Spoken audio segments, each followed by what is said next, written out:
Salam dan selamat hari Sabat. Saya ucapkan kepada semua. Jadi pada Sabat ini kita akan mempelajari sekolah Sabat untuk pelajaran ke-11, yaitu 6 sampai 12 Jun. Itu mengenai Alkitab dan Nubuatan. Oke. Jadi dalam ayat hafalan kita pada pagi ini kita akan melihat di dalam Daniel 8 ayat 14 yang ditulis, maka ia menjawab, sampai lewat 2300 petang dan pagi, lalu tempat kudus itu akan dipulihkan dalam keadaan yang wajar. Inilah yang ditulis dalam Daniel 8 ayat 14. Jadi kita terus ke pelajaran petang Sabat.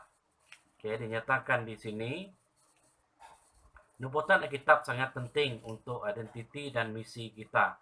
Nubuatan menyediakan mekanisme dalaman dan luaran untuk menguatkan ketepatan firman Tuhan.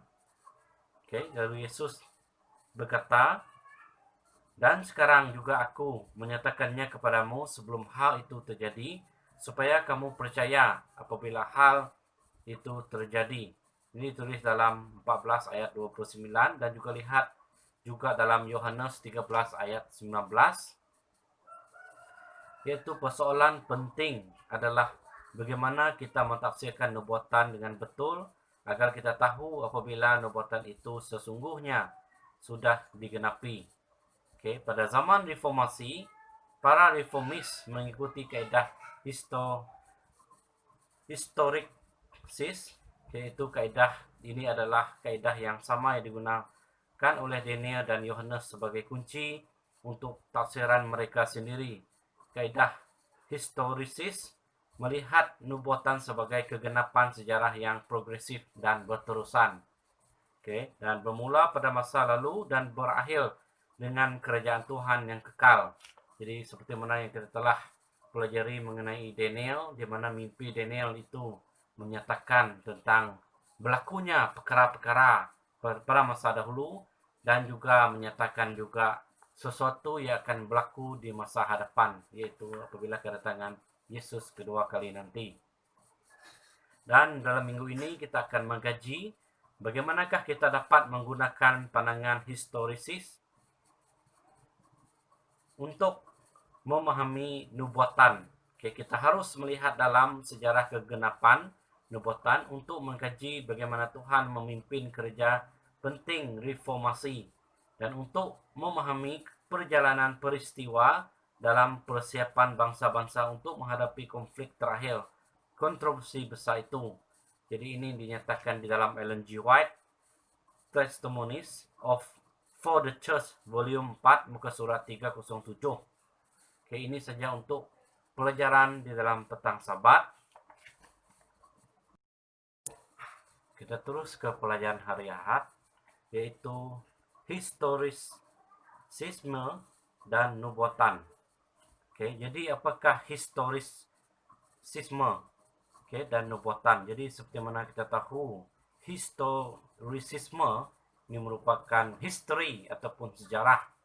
Jadi seperti mana kita tahu, sejarah itu merupakan suatu petunjuk ataupun pengajaran di dalam kehidupan kita. Seperti mana apa yang ditulis di dalam Alkitab. Jadi sejarah itu menunjukkan apa yang telah berlaku pada masa dahulu dan juga akan berlaku pada masa akan datang. Jadi nubuatan ini adalah sesuatu yang akan berlaku pada masa akan datang, dan history ini adalah sejarah. Dan kaidah asas yang umat Seventh-day Adventist gunakan untuk mengkaji nubuatan dipanggil historicism. Ia adalah idea bahawa banyak daripada nubuatan-nubuatan utama dalam Alkitab mengikuti aliran garis sejarah yang tidak terputus dari masa lalu hingga kini dan ke masa depan. Ya, sama dengan cara Anda belajar sejarah di sekolah. Kita melakukannya dengan cara ini karena seperti itulah bagaimana Alkitab sendiri mentafsirkan nubuatan-nubuatan ini untuk kita. Kita juga boleh lihat dan baca di dalam Daniel bagi 2 ayat 27 sampai 45. Yaitu bagaimanakah mimpi itu menunjukkan kepada kita bahwa setiap kerajaan akan bermula sebaik saja kerajaan lain berakhir tanpa ada jurang masa di antara mereka. Bagaimanakah Alkitab itu sendiri menunjukkan kepada kita bagaimana untuk memahami nubuatan akhir zaman. Dan perhatikan bahwa kerajaan Nebukadnezar dikenali sebagai kepala emas. Seperti mana kita telah pelajari, di mana Daniel telah mengetahui mimpi, mimpi yang terdapat di dalam Raja Nebukadnezar, dan Daniel adalah pentafsir mimpi beliau. Oleh itu, Daniel mengenal Babylon sebagai kerajaan pertama. Ini tulis dalam Daniel 2, ayat 38. Kemudian Daniel berkata, tetapi sesudah Tuanku akan muncul suatu kerajaan lain, yakni yang ketiga. Dan Daniel 2 ayat 39. Dan kemudian yang keempat, Daniel 2 ayat 40. Pergantian berturut-turut satu demi satu tanpa sebarang jurang juga tersirat dalam patung itu sendiri, karena setiap kerajaan digambarkan dalam bahagian-bahagian tubuh yang lebih besar yang bergerak dari kepala ke kaki. Mereka bersambungan sebagaimana masa dan sejarah adalah bersambungan. Dan juga Daniel 7 dan 8, daripada menggunakan patung, simbol binatang tertentu digunakan, tetapi perkara yang sama juga yang diajarkan. Kita diberi urutan yang tidak terputus dari 4 kerajaan duniawi. Ini 3 dalam Daniel 8. Mereka bermula pada zaman dahulu dan berjalan sepanjang sejarah sehingga ke masa kini dan ke masa depan. Apabila Kristus kembali dan Tuhan mendirikan kerajaan kekalnya. Oleh itu, patung dalam Daniel 2 dan penglihatan yang berturut-turut dalam Daniel 7 dan 8 memberi asas kepada tafsiran historisis oleh Protestan untuk nubuatan yang masih ditegakkan oleh umat Seventh-day Adventist hari ini. Ini juga kita boleh lihat atau baca di dalam Yohanes 14 ayat 29.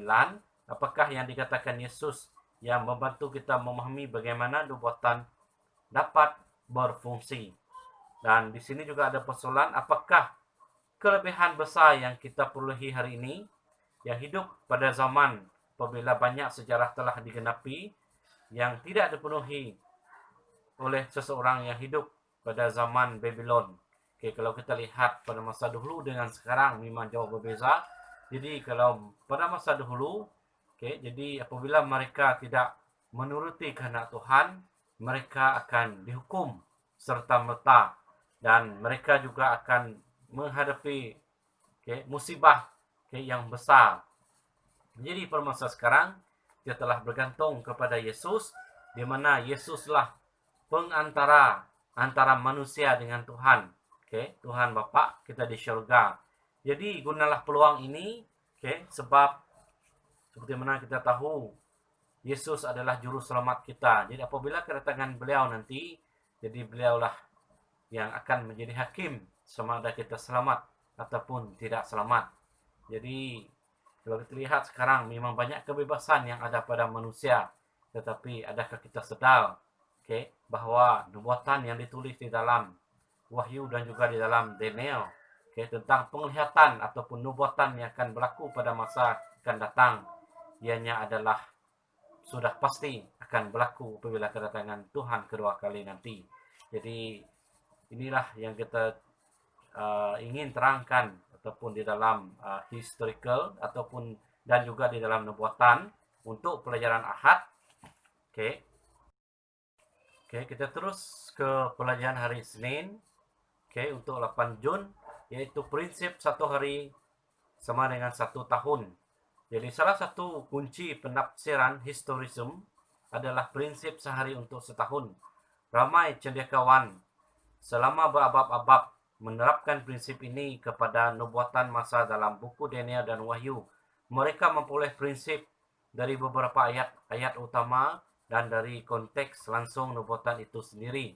Jadi kita boleh lihat juga di dalam Bilangan 14 ayat 34 dan juga Yehezkiel, Yehezkiel 4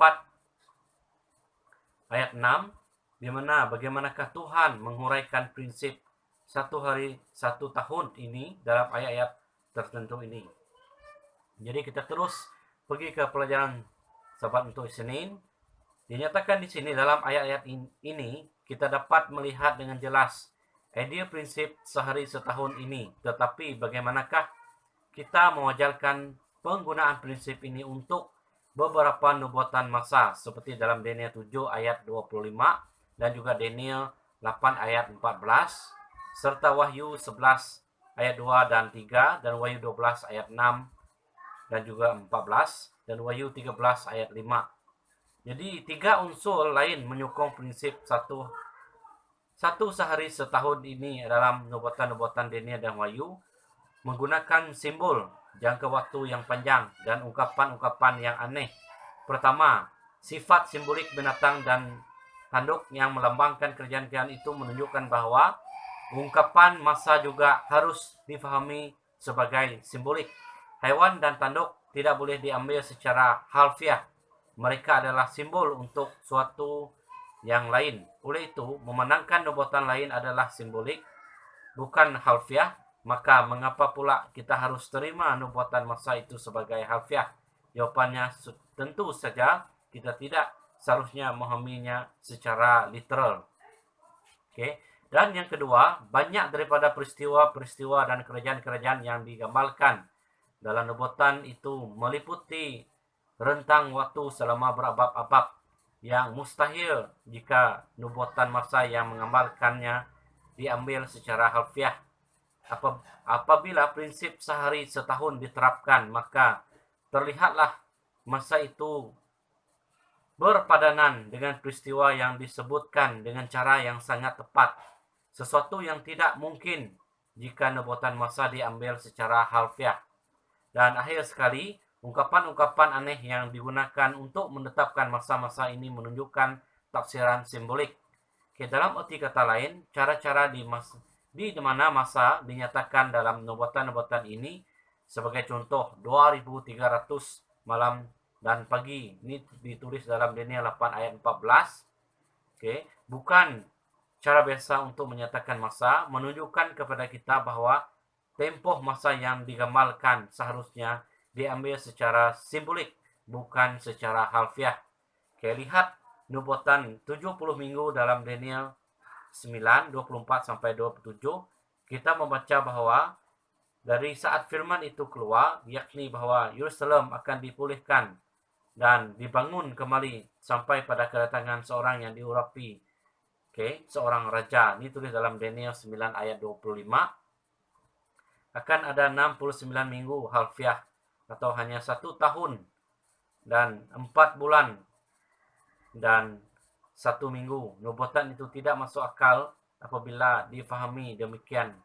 Bukan. Bagaimanapun, apakah yang berlaku apabila kita menerapkan prinsip Alkitab itu sendiri sehari setahun. Dan dengan demikian 70 minggu itu menjadi 490 tahun. Jadi inilah yang kita guna pakai, yaitu prinsip satu hari sama dengan 1 tahun. Jadi kalau kita lihat 1 hari sama dengan 1 tahun di surga. Jadi berapa lamakah Tuhan Yesus telah meninggalkan kita di dunia.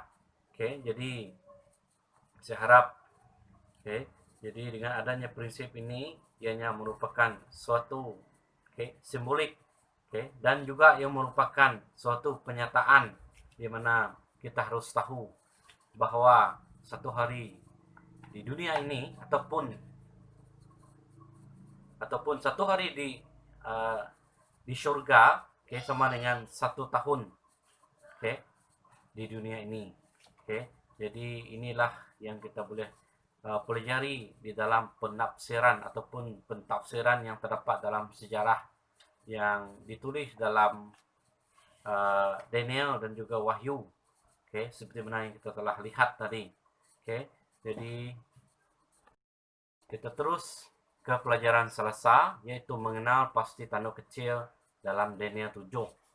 Jadi selama abad-abad reformis Protestan mengenal pasti kuasa tanduk kecil dalam Daniel 7 dan Daniel 8 sebagai gereja Romawi. Jadi kenapa? Oke, ini kita boleh baca di dalam Daniel 7 ayat 1 sampai 25 dan Daniel 8 Oke. 1 sampai 13. Jadi apakah ciri-ciri umum tanduk kecil itu dalam kedua-dua bab ini? Bagaimanakah kita dapat mengenalinya? Oke. Jadi terdapat 7 ciri umum antara tanduk kecil Daniel 7 dan 8. Oke, yang pertama, kedua-duanya digambarkan sebagai tanduk. Oke. Dan juga yang kedua, kedua-duanya adalah kuasa penganiaya. Ini ditulis dalam Daniel 7 ayat 21 dan 25 dan Daniel 8 ayat 10 dan 24 dan juga nomor 3, kedua-duanya meninggikan diri dan menghujat. Oke, ini dinyatakan dalam Daniel 7 ayat 8, 20 dan 25 dan Daniel 8 ayat 10, 11 dan 25. Dan keempat, kedua-duanya mensasalkan umat Tuhan. Ini tulis dalam Daniel 7 ayat 25, Daniel 8 ayat 24. Dan yang kelima, kedua-duanya dalam aspek aktiviti mereka digambarkan oleh nubuatan masa. Ini tulis dalam Daniel 7 ayat 25, Daniel 8 ayat 13 dan 14. Dan yang keenam, kedua-duanya hingga ke akhir zaman. Ini ditulis dalam Daniel 7 ayat 25, 26. Jadi Daniel 8 ayat 17 dan 19. Dan yang ketujuh, kedua-duanya akan dimusnahkan secara supernatural. Ini ditulis dalam Daniel 7 ayat 11, ayat 26, dan Daniel 8 ayat 25. Dan sejarah mengenai pasti kerajaan pertama sebagai Babel. Ini ditulis dalam Daniel 2 ayat 38. Yang kedua sebagai Media Persia dan Daniel 8 ayat 20. Dan yang ketiga sebagai Yunani. Ini tulis dalam Daniel 8 ayat 21. Sejarah amat jelas tanpa keraguan bahwa selepas dua empayar dunia terdahulu ini datanglah Rom. Dalam Daniel 2, besi yang melambangkan Rom berterusan ke kaki besi bercampur dengan tanah liat, yaitu sehingga akhir zaman. Dan tanduk kecil dalam Daniel 7 berasal dari binatang keempat, tetapi kekal menjadi sebahagian daripada binatang keempat ini. Apakah kuasa yang berasal daripada Rom dan meneruskan pengaruh agama politiknya selama sekurang-kurangnya 1260 tahun. Dan juga lihat dalam Daniel 7 ayat 25, hanya satu kuasa yang padan dengan sejarah dan nubuatan, yaitu kepausan. Okay. Kepausan muncul berkuasa di antara 10 puak baba di Eropah dan mengulingkan 3 daripada mereka. Ini tulis dalam Daniel 7 ayat 24. Kepausan itu berbeda dengan raja-raja yang dahulu. Ini tulis dalam Daniel 7 ayat 24. Kepausan itu berbeda dengan raja-raja yang dahulu. Oke, ini tadi saya bacakan. Itu Daniel dalam 7 ayat 24. Menunjukkan keunikannya berbanding dengan puak-puak lain. Kepausan mengucapkan perkataan yang menentang yang maha tinggi. Ini tulis dalam Daniel 7 ayat 25 dan bahkan terhadap panglima. Oke, para tentera itu pun yang membesarkan dirinya. Ini tulis dalam Daniel 8 ayat 11 dengan merebut peranan Yesus dan mengetikkannya dengan paus. Kepausan memenuhi ramalan penganiaya. Oke. Orang-orang kudus milik yang maha tinggi. Ini tulis dalam Daniel 7 ayat 25. Dan dari bala tentera itu, dari binatang-binatang, dari bintang-bintang, dijatuhkannya beberapa ke bumi. Oke, ini tulis dalam Daniel 8 ayat 10.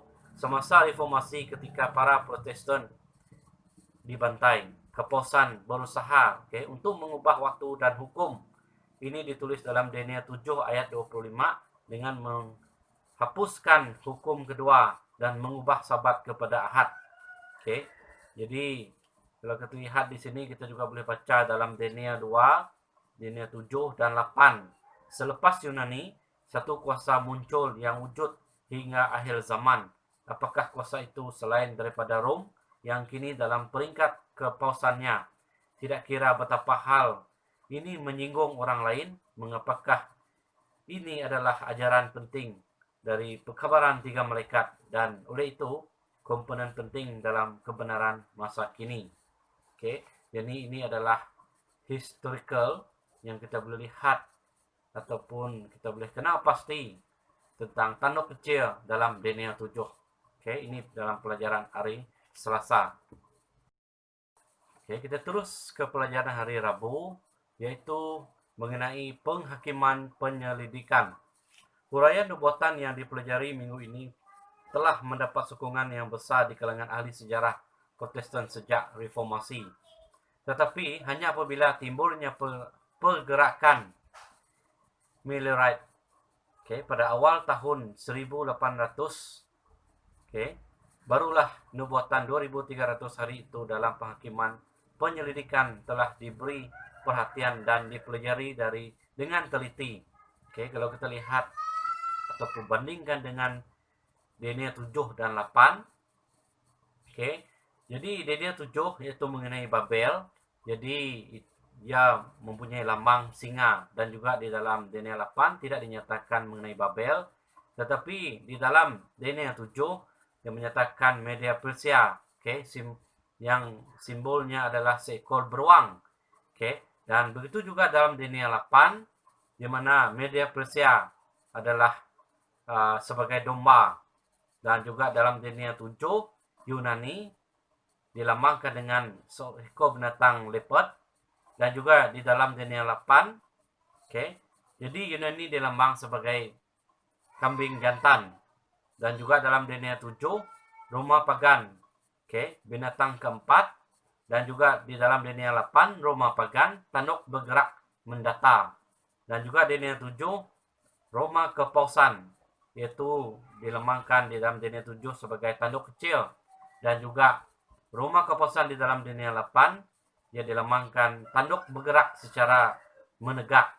Jadi inilah perbedaan yang terdapat di dalam tafsiran mimpi Daniel di dalam 7 dan juga 8. Dan juga kita lihat dalam baca dalam Daniel 7 ayat 9 sampai 14, Daniel 8 14 dan 26, apakah yang berlaku di syurga seperti yang digambarkan dalam ayat-ayat ini. Mari kita lihat di pelajaran Rabu. Selepas tempoh penganiayaan zaman pertengahan yang berakhir pada tahun 1798 dengan penangkapan dan pemenjaraan Paus oleh Jenderal Berthier, yaitu dalam Wahyu 13 ayat 3, Daniel 7 dan 8 berbicara tentang penghakiman. Penghakiman itu akan berlaku di syurga, di mana duduklah majelis pengadilan. Ini dinyatakan dalam Daniel 7 ayat 10. Dan tampak datang dengan awan-awan dari langit seorang seperti anak manusia, datang kepada yang lanjut usianya itu. Ini dalam Daniel 7 ayat 13. Ia adalah babak penghakiman yang berlaku selepas 1798 dan sebelum kedatangan Yesus yang kedua kali. Dan babak penghakiman ini dalam Daniel 7 secara langsung selari dengan perselisihan tempat kudus dalam Daniel 8 ayat 14.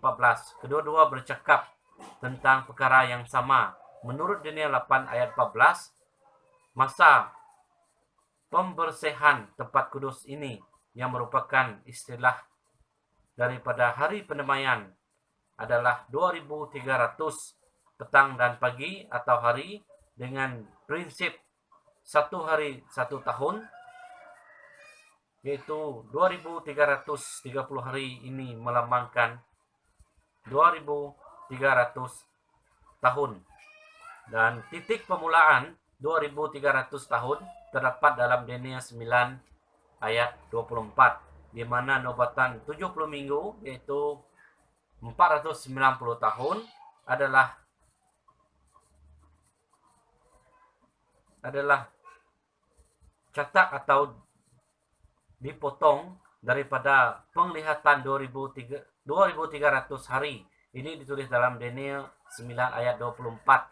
Sebenarnya banyak aja sarjana Alkitab dengan betul melihat nubuatan 2300 hari, ataupun tahun dalam Daniel 8 ayat 14, dan nubuatan 70 minggu ataupun 490 tahun dalam Daniel 9 ayat 24 sampai 27 sebagai dua bahagian daripada satu nubuatan.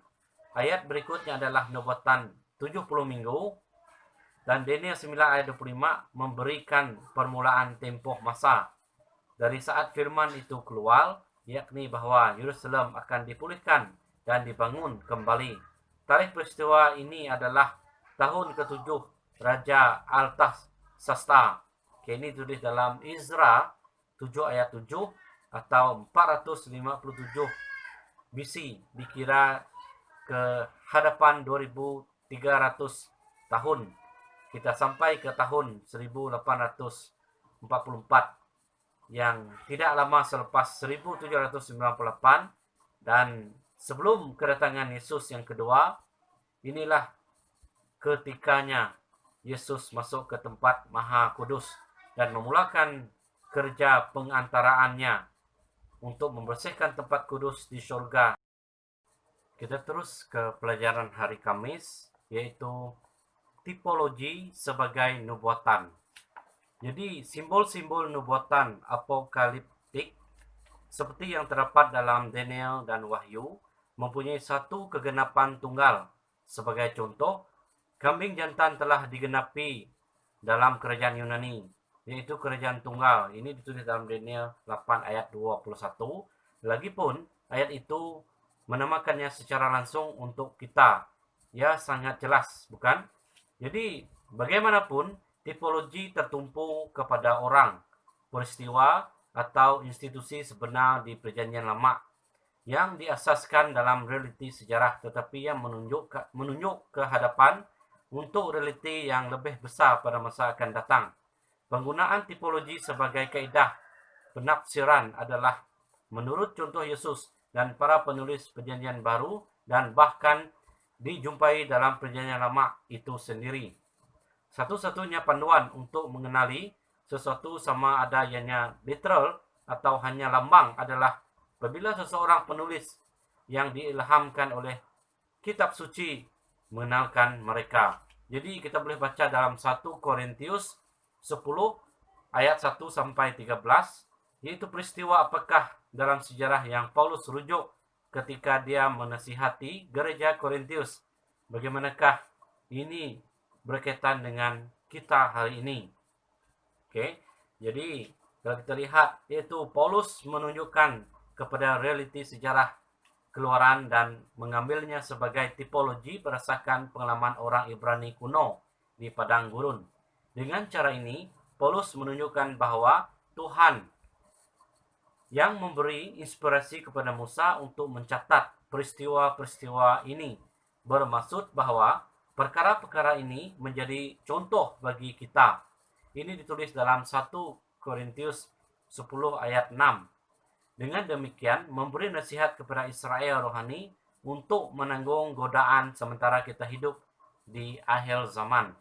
Jadi kita boleh lihat juga ataupun baca di petikan-petikan di dalam Matius 12 ayat 40, John 19:36, Yohanes 3:14 ayat sampai 15, dan juga Roma 5 ayat 14, Yohanes 1 ayat 29. Dalam setiap case, Yesus dan para penulis Perjanjian Baru menggunakan tafsiran literal dan lambang untuk menerangkan nubuatan. Dengan cara ini, mereka merujuk kepada pemenuhan realiti sejarah yang lebih besar.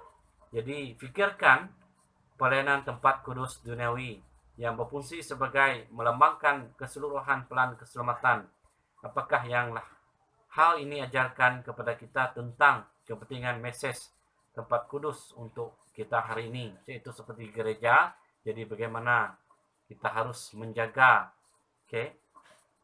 sepatutnya harus ada di dalam gereja kita. Contohnya cara kita bersemayang, program yang kita anjurkan, adakah program ataupun aktiviti yang kita anjurkan di dalam gereja, adakah ianya bersesuaian dan mengikut kehendak Tuhan. Oke, jadi seperti mana, seperti mana kita lihat Paulus menasihati gereja di Korintus. Jadi itulah yang kita harus pelajari sekarang. Janganlah kita di gereja yang kita ada sekarang jadi kita menyalahgunakan, mungkin contohnya menyalahgunakan kuasa. Jadi mungkin kita menggunakan gereja sebagai tempat berpolitik, atau membawa sesuatu yang haram ke gereja. Jadi kalau boleh kita elakkanlah. Jadi semua yang kita lihat, contohnya nubuatan, itu merupakan apa yang dikatakan oleh tentang tipologi ini. Jadi hanya sebagai panduan kita untuk bekalan kita di akhir zaman. Ini saja untuk pelajaran Sabat kita pada minggu ini. Jadi kita terus pergi ke Jumaat. Jumaat ini adalah tambahan. Kalau kita lihat cerita ini, itu cerita mengenai Daniel 7 dan 8. Ini saya telah terangkan tadi, yaitu di dalam pelajaran Rabu. Dan kita lihat perkara penting untuk dilihat di sini adalah babak penghakiman dalam Daniel 7 yang berlaku selepas 1260 tahun penganiayaan. Dan Daniel 7 ayat 25, ia adalah perkara yang sama dengan pembersihan tempat kudus dalam Daniel 8 ayat 14.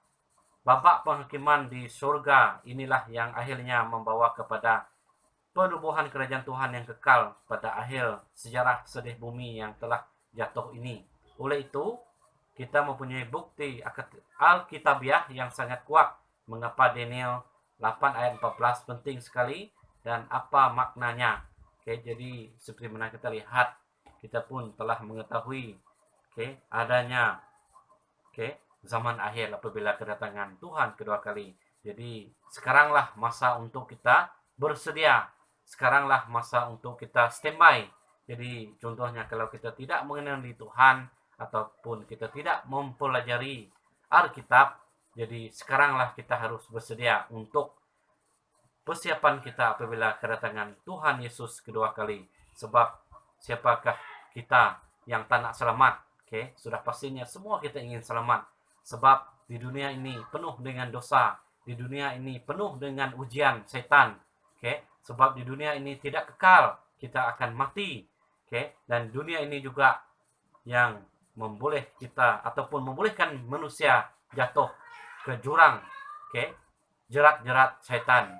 Jadi haruslah kita mempelajari firman Tuhan supaya kita sadar bahwa apa yang dinyatakan di dalam Daniel 7 dan 8 ianya suatu sejarah yang kita guna pakai untuk masa depan. Jadi ini saja yang kita pelajari untuk minggu ini. Semoga Tuhan memberkati kita semua dan selamat hari Sabat. Amin.